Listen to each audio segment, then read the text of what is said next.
another panelist, Ian Patton. He is the head of Long Beach Reform Coalition. And this virtual town hall is on two issues, really, but they're combined: stopping the Long Beach sales tax hike and restoring integrity in California's voting process. And we'll explain in a moment why both of those are linked on this issue. If you have any questions as part of the town hall, you can click the raise hand button in Zoom to ask your question. Or if you're on the phone, just hit *9. So if you're in Zoom, click on raise hand. We'll call on you at the end of the presentation to ask questions. You also can type in your question in the chat box. If you're on the phone, again, just hit *9 to raise your hand and we'll call upon you. If your question isn't answered, if we don't have time to get to it, you can always email us at info@reformcalifornia.org. Okay, a little bit about Reform California. Some of you may be aware of our work. Others may be new to our organization.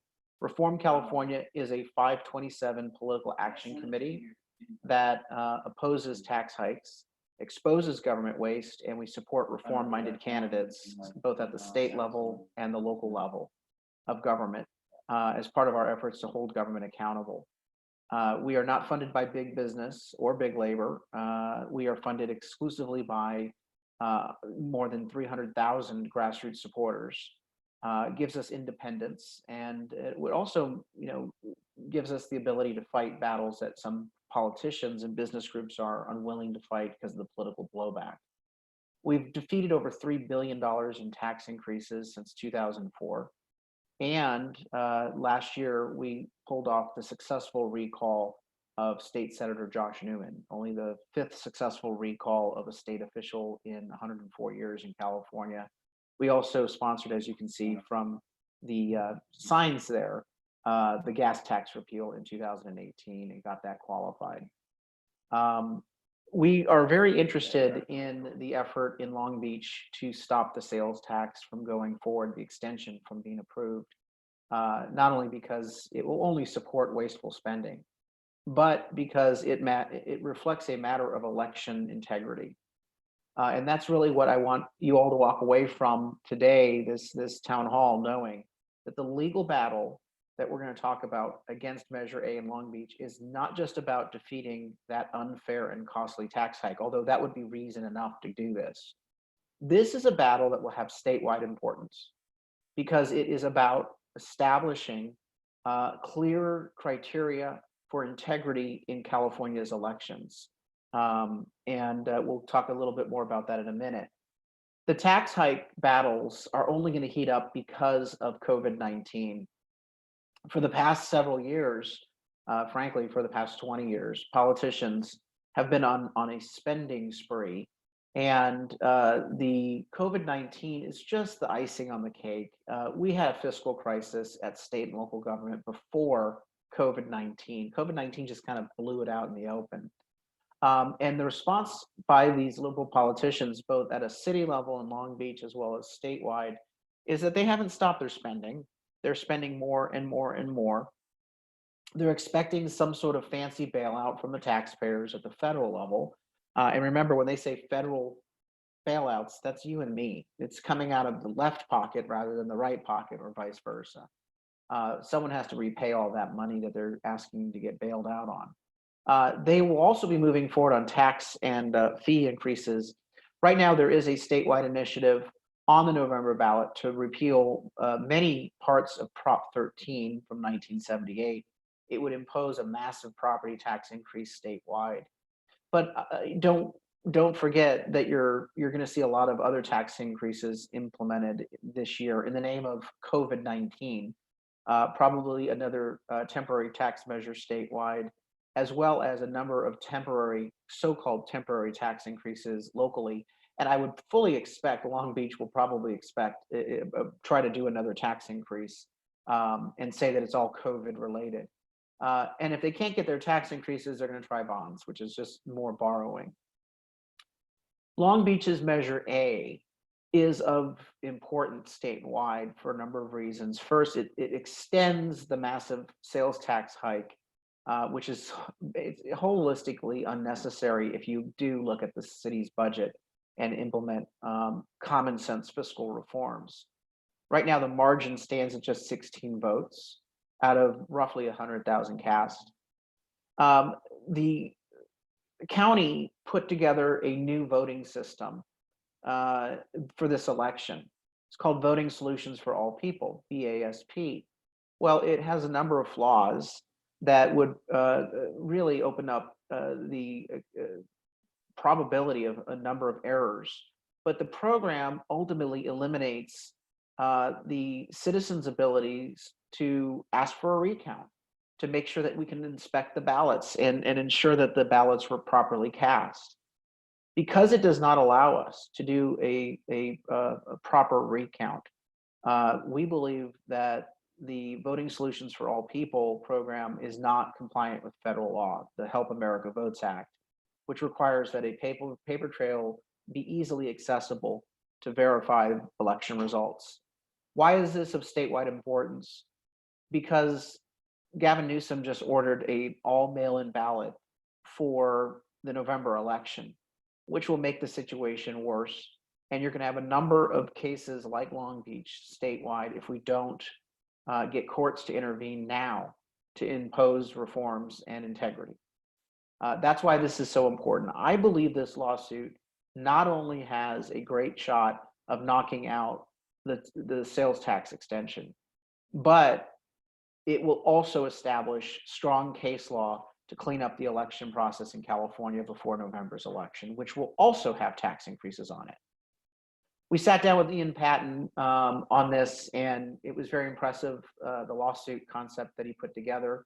The Howard Jarvis Taxpayers Association vetted Ian's lawsuit and approved it by providing initial funding for the lawsuit. Ian's got great lawyers working on the case, and I want to hand it over to Ian to talk about what he plans to do to move the lawsuit forward and what all of us can do to help his effort out to be successful. Ian? Thank you so much, Carl. It's a pleasure to join you. I just want to make sure you can hear me. Am I coming through? Hey, Ian, we can't hear you. You can't. Okay, let me. Is that better? We can't hear you. You're not muted. Not muted. What's that? Oh, Ian, that's my fault. I'm muted on my end because I just taped my radio show for Memorial Day, and I had to mute everything. I'm sorry, Ian. It's my fault. Don't worry about it. I have my own technical difficulties today, switching between my normal Zoom computer, which of course one could put on me just before this. So, all right, go ahead. Thank you so much, Carl, for inviting me on behalf of our coalition here in Long Beach. I want to thank you for all your efforts statewide on tax issues. I think a lot of it aligns with what we're doing here in Long Beach, because we have a city hall that is really not honest with the tax money, which is why we were opposing this this measure in the first place, and really not spending it on things that benefit the public. So but we really did not expect to win this fight on election day. I have to be honest with you. I think everybody in the city expected it to be a landslide for the establishment, the sort of little city hall machine that we have going here, because they spent 4 years spending taxpayer dollars promoting this tax. This tax is actually the end. It discontinues the sunset on a tax that was passed 4 years ago. And then they spent upwards of $750,000 in a campaign. And there was not much opposition except a few $100s worth of yard signs out there around the city. Our coalition was actually more focused on getting some candidates elected to the city council, because, like I said, we just assumed it didn't have a chance. And yet the people, it's like they just realized what was going on all of a sudden. And they kind of rose up and they appeared to reject this tax on election night. The margin actually grew with every update to the vote count after election night. It grew to the point where a week and a half later, it was about 0.8% in favor of the no side. And then right at the very end of the vote count, it dropped off, and the margin collapsed. It went down to a nine vote margin for the no side being ahead on the second to last count. And then on March 27th, which was the last day for certification of the vote, the final update to the vote count by the county clerk showed it passing by 16 votes and flipping after just 57 votes had been left to count at that point. So that last box of 57 votes had maybe 70% or more yes votes.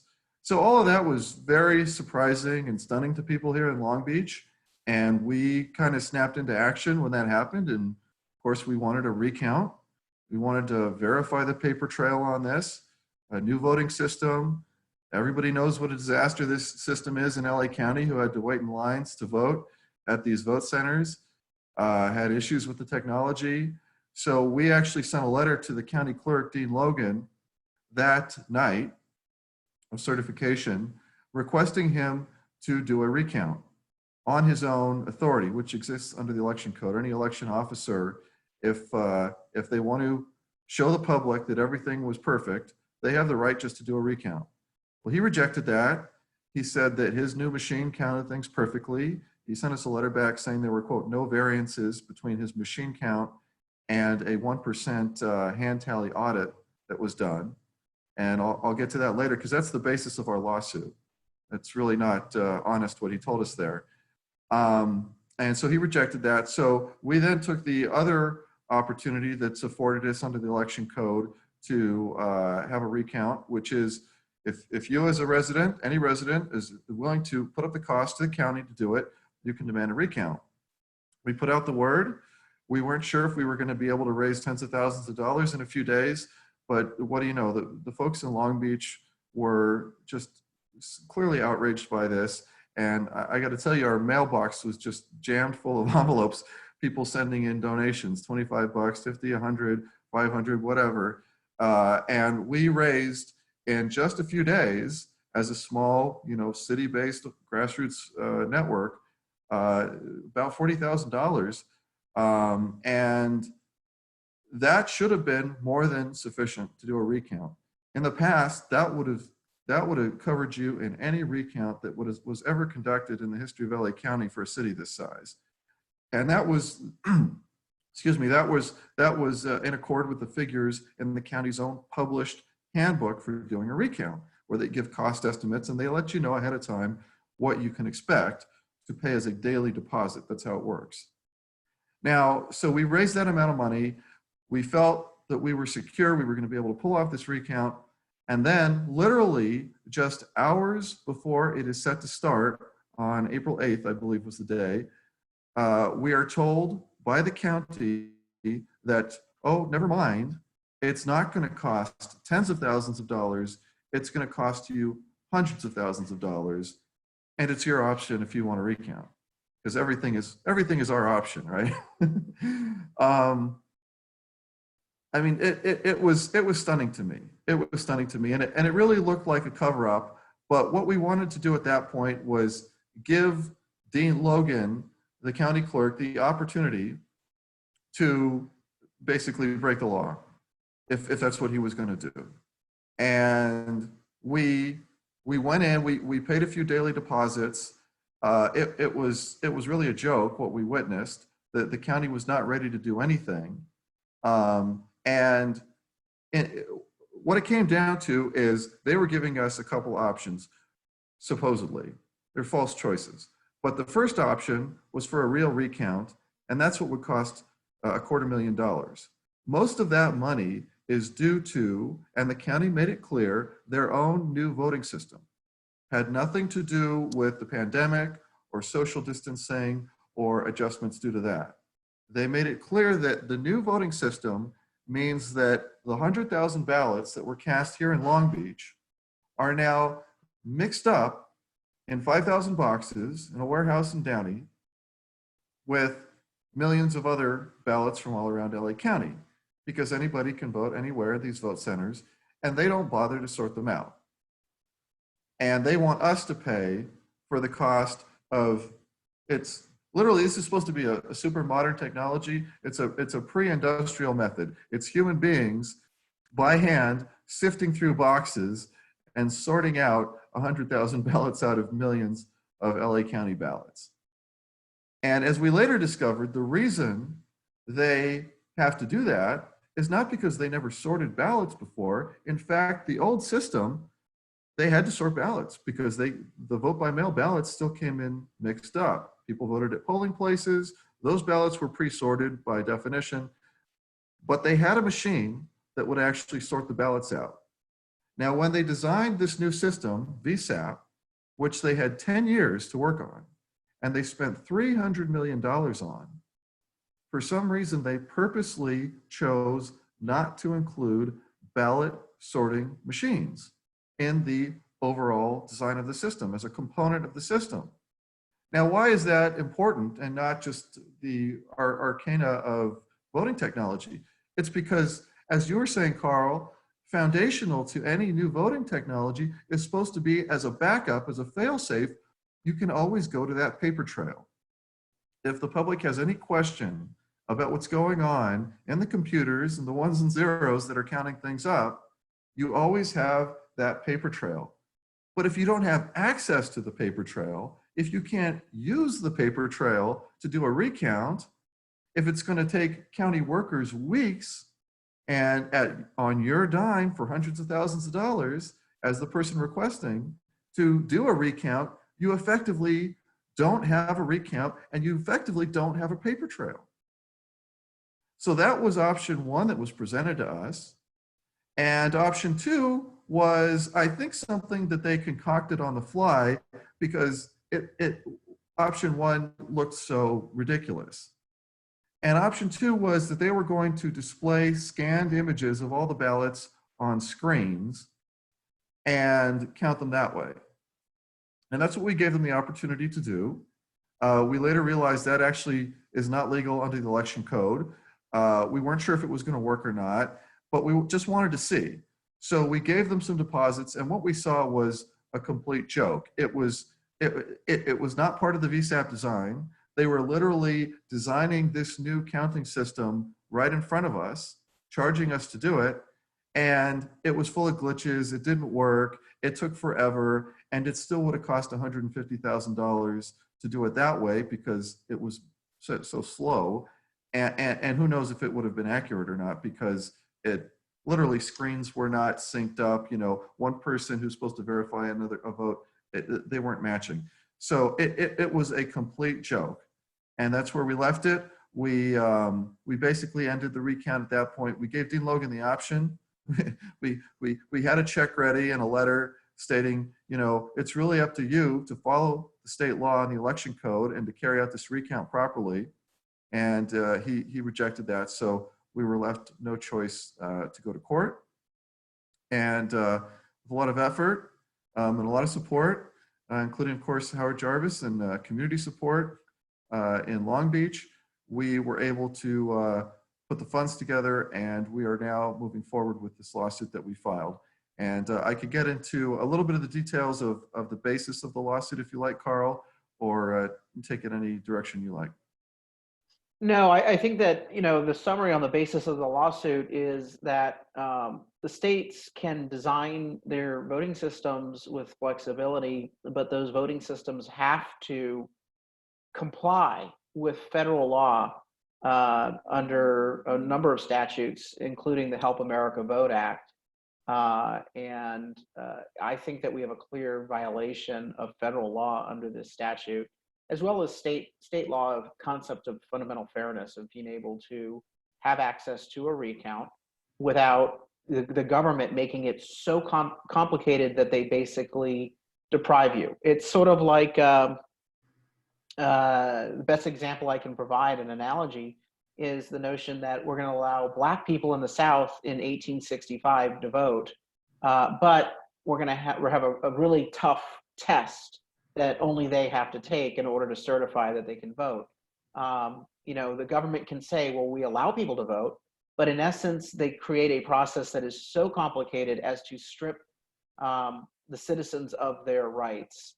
And that's what clearly has happened here, is that there is no right of recount, because they've made it impossibly expensive for a citizen to be able to request a recount and compensate the government for reasonable costs of carrying out a recount. They haven't even given the Long Beach Reform Coalition an actual number that they'll stand behind. They keep moving the goalpost. They keep inventing obstacles as the coalition comes up with the resources necessary for a reasonable recount. So the lawsuit really has two different angles that it can go. You can go after the state law and show that it's not reasonable, and you also can go after the federal law and show that the system itself is not compliant. All of this is so important because you can force that recount and potentially knock the Long Beach tax out. But you also provide case law that all other counties will have to follow and the state will have to follow when it comes to the voting process in November. So that's why I think this lawsuit is so important for so many reasons. A couple things that I want to suggest here, and we'll open it up to questions. We are seeing local elected officials, state elected officials out and out lie to the voters. And this is no big surprise, but with COVID-19, they now say, oh, we were so fiscally responsible, and then we got hit with COVID-19. Baloney. These drunken sailors have been liars, cheats, and thieves all along, and they've been misspending our money. And there's a number of ways that we can get the fiscal facts out there to show the wasteful spending. Reform California and the California Policy Center can help reformers who are interested in looking at the budget of a local government agency, help them look at those documents as well as come up with examples of wasteful spending. Second, we've got a number of reforms that we can offer to tighten the belt of every government agency. It's a cookbook. All of these agencies have similar problems. That's why the spending cut opportunities are in the same areas. And finally, we got to organize every community to fight the bailout bonds that they're putting on the ballot, as well as tax hikes. The statewide effort to save Prop 13 is the vehicle by which we're going to organize local opposition to tax hikes. You can sign up at stoppropertytaxhikes.com. And what happens is you will then start getting information about not only the statewide effort to save Prop 13, but you will also find out if there's local measures in your area that are on the ballot for increasing taxes. And so as Reform California and the Howard Jarvis Taxpayers Association and other groups fight these taxes, our goal is to fight both the state tax increase and the local tax increases simultaneously on people's ballots. We're also trying to raise money for the Long Beach effort. This is our first, foray into helping the Long Beach Reform Coalition, is just to kind of get everyone together and do a town hall and to let people know that this lawsuit deserves their support. So contribute directly to the Long Beach Reform Coalition, or you can contribute to Reform California. Let us know why, and we can track that and contribute to the effort. And Ian, what is the website, or what is the address if people want to contribute directly to the Long Beach Reform Coalition?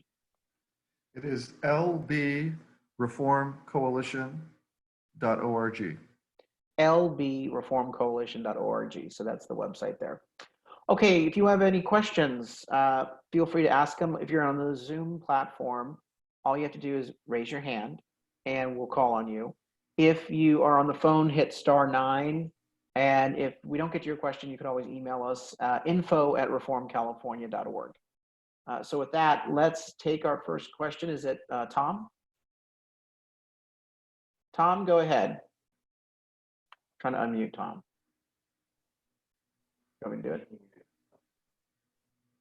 Tom, you have to unmute yourself if you want to ask a question. There, I hear someone. That was a mistake. My wife set the phone down. My apology. Go on to the next person. Okay.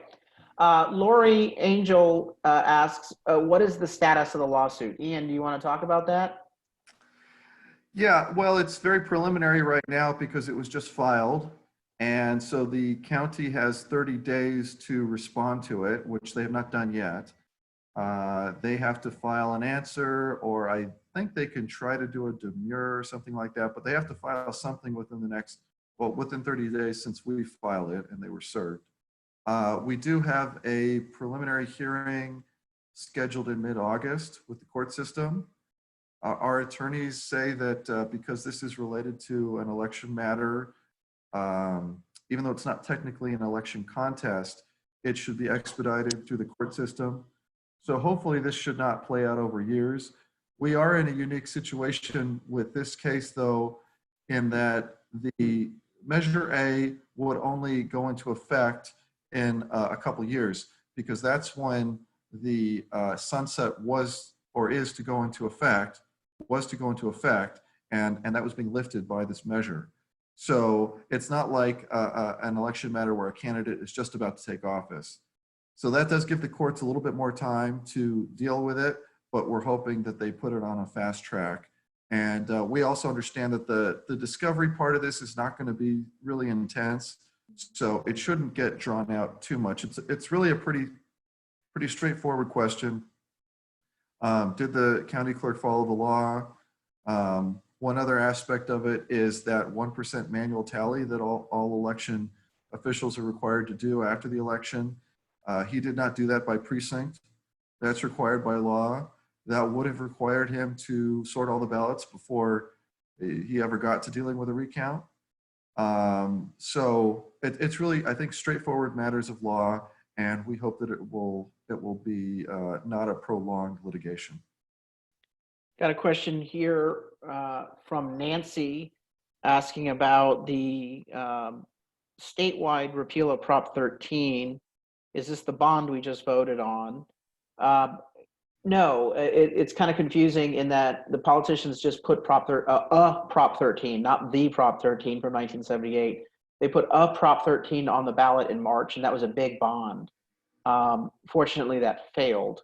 They did not get their bond. But they now have a new proposition on the November ballot, which would repeal the Prop 13 we all support, which is the 1978 Prop 13, which provides property tax protections. And what that measure would do is eliminate all of the Prop 13 property tax reforms for all properties in California except for single family residential. And that would result in a multi-billion-dollar tax hike across the state. It also is just as the warm-up. They're coming for the single-family residential property tax hike. They're just doing this initial repeal of Prop 13 to basically get all the business groups off of our coalition, and then they won't support any effort to defend the property owners, the homeowners, going forward. So that property tax increase is already on the ballot. It's in the qualification stages, but they got enough signatures. So we have to fight that statewide. And as we fight that statewide tax increase, we're also going to then identify any local measures and be fighting, both tax increases at the same time in each area. So, if there's another tax hike in Long Beach, it'll say, vote no on the proposition to repeal Prop 13, and also vote no on Measure XYZ in Long Beach that raises taxes as well. Got a question in the box from Robin Friend. She says, were there similar issues with vote counts in any other county or city in California in March or November? Good question, Robin. We're not aware of any other issues because Ian was able to uncover this issue because he did ask for a recount. They don't expect us to ever ask for recounts because they don't think anyone is going to be able to raise the money to do it. And so these flaws that Ian was able to uncover all came about because he actually said, yeah, let's do the recount. And yeah, I've got the money and let's get going. And then they panicked because they realized that that would open up more of the flaws in their voting system. if because it wasn't designed correctly up front, and of course they all want that tax increase to go through. So that's why this was uncovered, and I suspect that it's going to happen in every county that uses the voting system that Los Angeles County used this last cycle. Can I add something to that, Carl? Yeah. I just want to add that there's a real danger here, because they are hoping to sell this VSAP system to other counties and states. So any issues we uncover with this system, who knows? They could end up in a swing state for a presidential election. They could end up, LA County itself obviously is 1/4 of the state. And I think that's why Howard Jarvis Taxpayer Association was willing to invest in this litigation. Obviously, the split roll issue is a big priority for them too. And they realized, what if we come down to a close vote statewide, and you need a statewide recount, and 1/4 of it is under this VSAP system? And one thing I forgot to mention was that during that partial recount process that we witnessed, they only fully got it running on the 3rd day. We paid for 3 days. And even just that partial little glimpse into the ballots, as glitchy as it was, revealed that the machine count was not accurate. And it was off by half a dozen votes. And that was just covering a small fraction of the city, about 7% that we got through in that. So we already have proof that the county clerk's claim that his machine is perfect is not true. And there are other issues with this system that you might want to touch on also, as far as the company that developed it, but I'll leave that up to you. Daniel Miles is asking, there we go.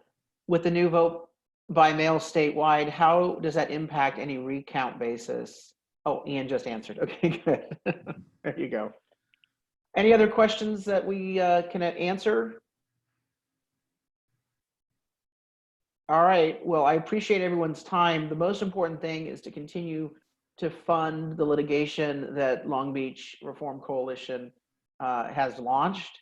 It will be a long-term slog, but then we also need to be ready to organize all parts of California for the tax measures that will be on the ballot in November. So please share the petition, stoppropertytaxhikes.com, stoppropertytaxhikes.com. And I understand there's one more question. Peter? Go ahead, Peter.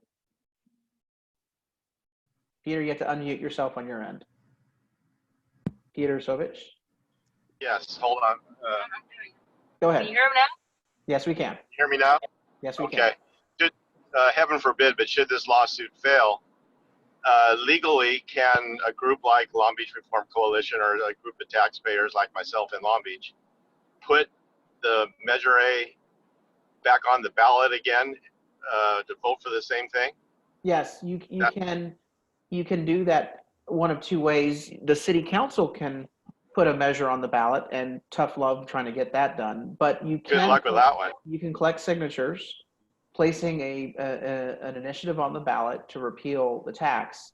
A problem you may encounter is what these liberals have figured out, which is they can lie on the ballot. But there's also ways to sue on the basis of ballot integrity on the title and summary. So just know that if you put something on the ballot, the title that they give you could be very prejudicial, very misleading. And it could say, an initiative to eliminate funding for police in Long Beach. That's what they would describe it as.